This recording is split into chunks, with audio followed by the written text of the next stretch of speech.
Hello everyone. This is a quick video on how I'm going to be setting up my Unreal project for the Natural Aesthetics course. Just like you, I'm going to be starting from scratch, so as the course progresses, I'll be building up my project with all the videos for the class. I want to keep this short, so let's get started. Here I am in my Epic Games launcher, and I have already installed Unreal Engine, the latest version. In this case, it's 5.0.3. So if you haven't done that, you might have an option in this window to install instead of launch, but I've got launched, so I'm going to hit launch and see what happens. All right, so after a bit of initialization, we get this project browser window, which gives us a couple of different versions or setups of the engine to use, such as if you're creating something for a film or architecture or automotive. These just come with different initial setup scenes. You can always change those settings once that project has started, so there's no need to be super stressed about which one you choose. For this class, I suggest we stick with games because that will allow us to create a blank canvas where we can opt in to all the features that we want rather than starting with a bunch of stuff that we don't need to use in any of the other ones. So I'm going to hit games and just choose blank. If you absolutely know that you're going to be making a first-person shooter or a third-person game or something like that, these templates can be useful. But for this course, I want to start from scratch and add in things as we need them. Once you've selected your starting template, you have a couple of settings on the right to choose from. Again, don't stress about this. All of these settings can be changed at a later date, and if you hover over them, they tell you what they do. We'll be using a blueprint setup for this course. That's just the most beginner-friendly, and it allows us to create interactivity using the blueprint system, which is a visual scripting language, rather than having to write our own code. And then the target platform just means, are you targeting, is your app going to be running on a desktop or on something more like a mobile phone? And that will just create an initial setup that will run better on a high-end computer or run better on a mobile. I like to go with maximum quality because I'm going to be going for aesthetics in this course rather than something that's scalable and can run on different devices. But if you choose scalable, that will probably mean that your app can run a little bit faster on some lower end hardware. I like to keep the starter content checked. That gives us a couple of really basic materials and assets to play around with. And then the ray tracing, if you have a computer that can manage it, then by all means enable ray tracing. But for this course, I'm going to build with ray tracing off because that's still a relatively new feature that not all computers can deal with. And then under the project settings, right at the bottom of this browser, there is where you go to save your project and then the project name. Interestingly enough, the project name can't be longer than 20 characters. So bear that in mind when you're creating the name for your project. I'm just going to call this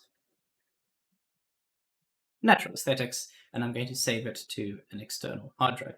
If you do have an external hard drive or a second drive on your computer that you have the space for this type of project, then I suggest you use that. It can help just speed things up a little bit if your project is saved onto a drive that is not your main computer's hard drive, if that makes sense. If it doesn't, don't worry about it. Just save wherever you have space. So once you've selected your location and selected the name of your project, the project name is something that is a little bit difficult to change later. You can change the name of your app or whatever you build to later on, but this project name, which is going to be the folder where your entire project is saved, is kind of like a once you've chosen it, that's what you're sticking to for a while. So name your project thoughtfully and choose a name that you're going to want to come back to over and over again. All right, then we hit create, and depending on your computer's hardware, the initialization process can now take a really long time, or it can be really quick.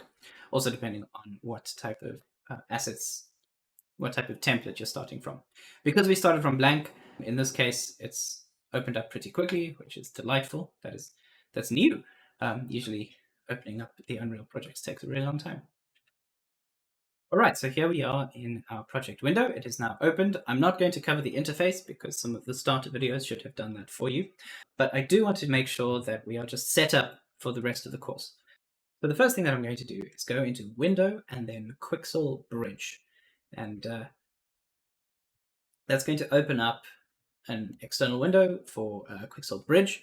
Quixel Bridge is a library of assets that was recently acquired by Epic, which allows us to import all sorts of photorealistic, 3D scanned assets, natural and man-made, into our projects for free, which is wildly incredible. And this is a library that we're going to be coming back to a lot for this course and drawing inspiration and actual assets from. So if Bridge doesn't open for you immediately, this is a feature of Unreal 5. So if you're using one of the previous engines, then you'd have to go and use a separate plugin. But if you're using Unreal Engine 5, Bridge should open up for you immediately. And the only thing you'll need to do is go into the top right-hand corner and sign in. You should be able to use your Epic account. And if you don't have an Epic account, then you should probably create one because that's going to be integral for this course. So I'll just sign in. And once you've signed in, it should give you the option to choose any sort of asset and download it. So we'll talk about that in a later video, but just make sure that you are able to open up Quixel Bridge and sign in. If you encounter any trouble along the way, please post a question to the help forum on the class discussion board. All right, that's it for this video. Hopefully that was all straightforward. Once again, if you have any trouble, don't hesitate to reach out and post a question to the class discussion page. Otherwise, I'll catch you in the next video where we talk about the landscape tool. Cheers.